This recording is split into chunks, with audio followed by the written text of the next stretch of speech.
What is up, guys? This is the Real Payne coming to you with another figure review. Today I'm gonna have a look at the SH Figuarts Marshmallow Man from Ghostbusters. Of course, Mr. Stay Puft coming in out of the Tamashi web store. I don't know why I said it like that. And I really thought about this one. Actually, funny thing, I hope this one's really good. I really hope this one's good. Because I was about to cancel my pre-order on it. I was about to do it, but then he came in and he was paid and everything, and I was like, you know what? You know what? I'm gonna let it be. I'm gonna let it come. I'm gonna let it show up here and hope it's good. That's not to say I'm like, oh, I'm not hyped for this figure. Now that I have him on my review space though, I'm kind of excited. So let's see, and I hope that this doesn't turn out into Pikachu because I'm really worried about the whole articulation thing. I mean, he looks good. And he shouldn't be super ninja pose action articulation style. But still, let's see what we got here. What did you do, Ray? Ah, shit. It's the Stay Puft Marshmallow Man. Well, that's something you don't see every day. Indeed it is. And that's something you don't see at all, actually, from SH Figuarts from Ghostbusters. They haven't done any Ghostbusters at all, so this guy comes out of left field. First and foremost, let's have a look at the height. Obviously, it's not gonna blow my mind. It's 17.5 centimeters to the top of his head, which is pretty much 7 inches, really going to the top of his cap. Now, why I say this isn't gonna blow my mind is because this is Stay Puft. This is a huge thing, marshmallow thing, dude, whatever. And you kind of expect him to tower over things, but this is SH Figuarts, and I knew what I was going to go into.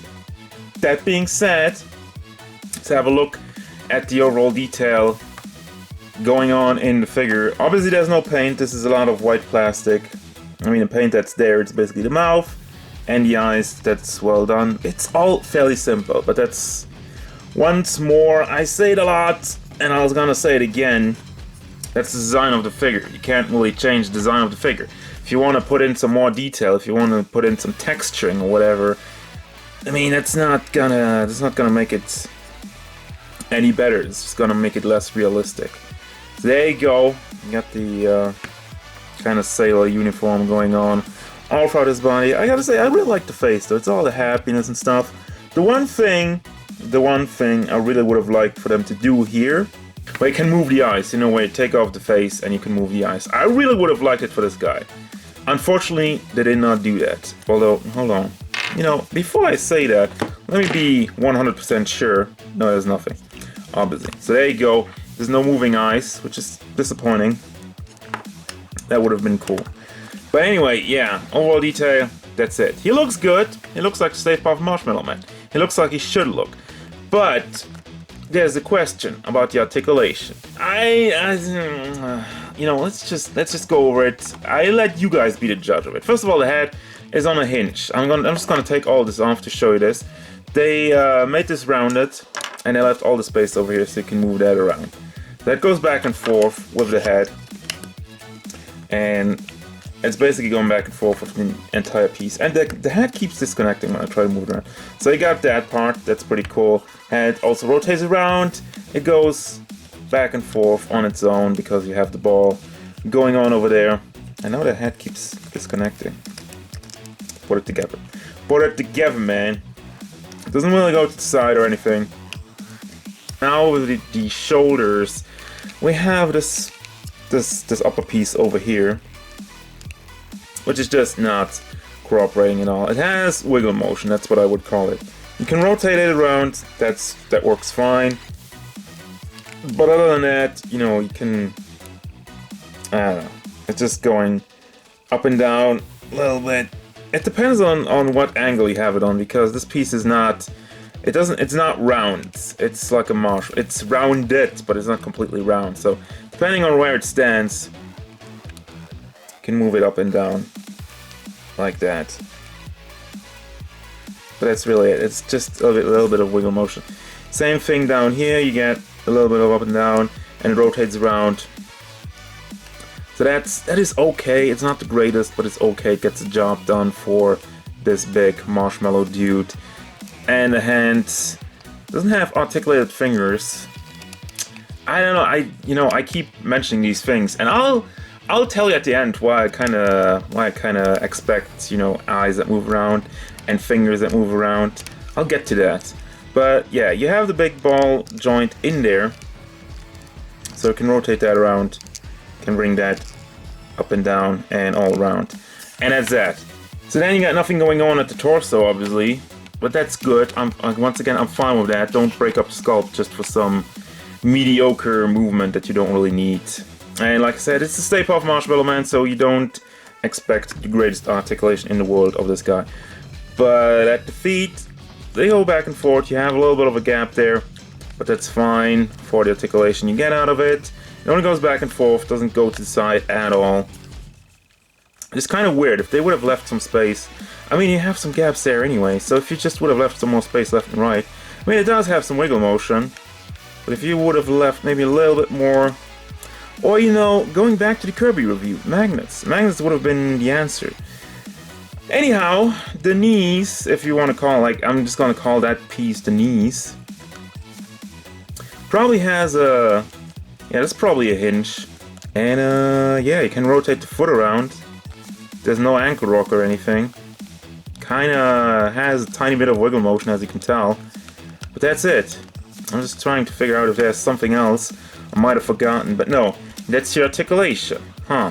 And stuff keeps disconnecting. I said it about the head. I'm gonna say it about the hand.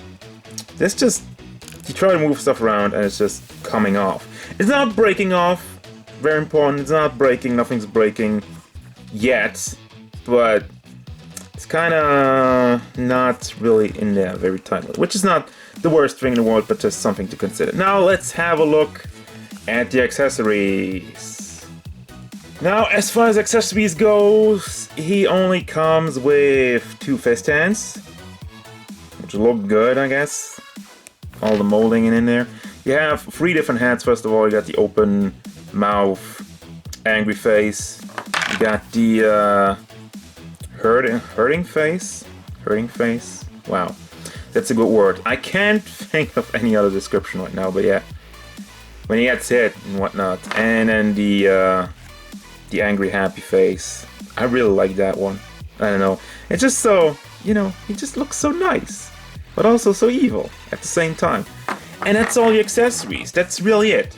Which already brings me to the final thoughts. What do I think about this figure? Now, overall, this figure is cool. This figure is great.